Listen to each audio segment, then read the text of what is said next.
A cell, half underground. No window, only a slit in a thick stone door, facing away from the mountain. A man sits alone in the dark. He has been here 6 days, for a fight he says he didn't start. This morning, the air changes. Heat first, then the smell. Sulfur, and something burning that isn't wood. Ash begins sifting through the grate above him, fine as flour, settling on his shoulders. He does not know what is happening outside. He does not know if he is about to die, or if he already has, in some sense, that in a few minutes the world outside this door will be gone, and he'll be the only one left to remember it.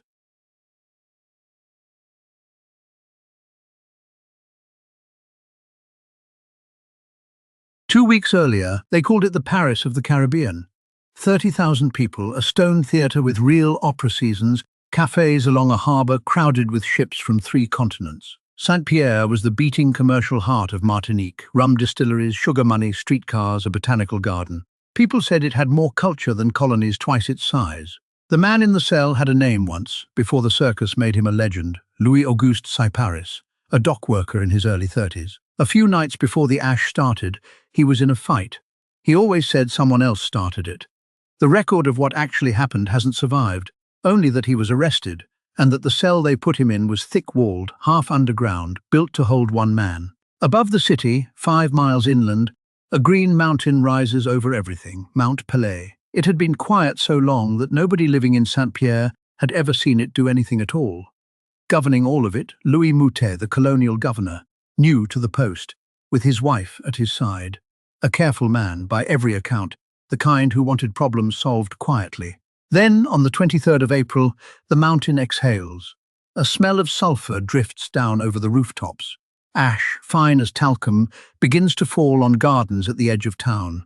Nobody leaves. Why would they? Mount Pelée has never done more than smoke before. By the 3rd of May, ash is falling steadily on Saint-Pierre itself, a fine grey snow that doesn't melt. Street lamps burn at noon. 2 days later, the mountain sends something worse than ash.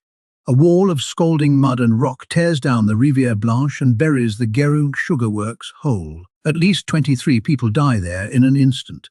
The first deaths of the disaster, though almost no one in the city treats it as a warning. The mountains finished. The following night, a second larger flow tears through the slopes above Les Prêches to the north. Hundreds more killed in the dark, in villages the city barely thinks about. And still, animals start arriving in the city that don't belong there. Snakes driven down from the high slopes. Ants in numbers no one has words for. They move through the streets like the mountain is emptying itself into the town.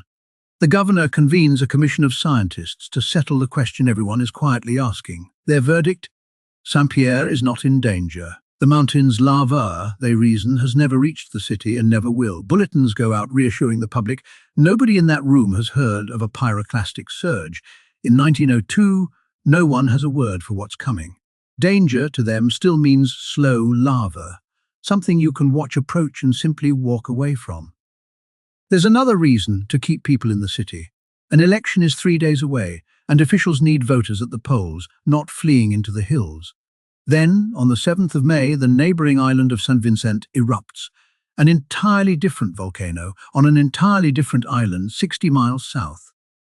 To Saint-Pierre, the timing feels like proof. The danger has already happened, and it happened somewhere else.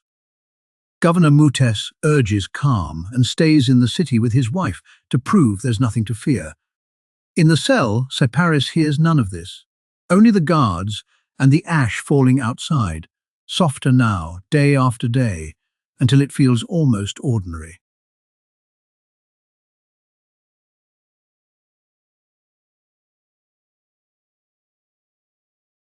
May the 8th, just before 8 in the morning. In the telegraph office, an operator taps out a routine report to the operator in Fort-de-France, 30 miles south. Nothing new to report. His last word, sent at 7:52, is a single word, Allez, go ahead. The line goes dead the next second. In under 2 minutes, Saint-Pierre is gone. 27 to 30,000 people. No one has ever agreed on an exact number, because so little was left to count. Of everyone in the city that morning, 2 are known to have lived. One is a shoemaker named Léon Compère-Léandre, caught at the outer edge of the cloud, burned across his arms and legs, but alive, spared only by exactly where he happened to be standing. The other is still in his cell. For 3 days, no one knows he's there. The thick stone walls that were built to hold a prisoner are the same walls that keep the heat out. He survives on rainwater seeping through the grate, in total darkness, not knowing if the city outside still exists. On the 11th of May, the day the city was supposed to hold its election, a rescue party digs through the ruins and hears him. They pull him out, burned, but alive. He's pardoned on the spot. There's no city left to try him in anyway. Governor Moutet does not survive. He dies in the city he chose to stay in, beside the wife he chose to stay with. What happened at Saint-Pierre had no name yet either. Scientists studying the wreckage in the months after, chiefly the geologist Alfred Lacroix, give it one: the Nuée Ardente, the glowing cloud. A ground-hugging blast of gas and ash exceeding 1,000 degrees, moving faster than 100 miles an hour. Outrunning it was never possible. It's why, more than a century later, this specific kind of eruption still carries the mountain's name. A Pelée eruption. Saint-Pierre didn't just die. It taught the world what killed it. The stone theatre where Saint-Pierre once staged its operas still stands today. Roofless, walls intact. Nothing performed there since.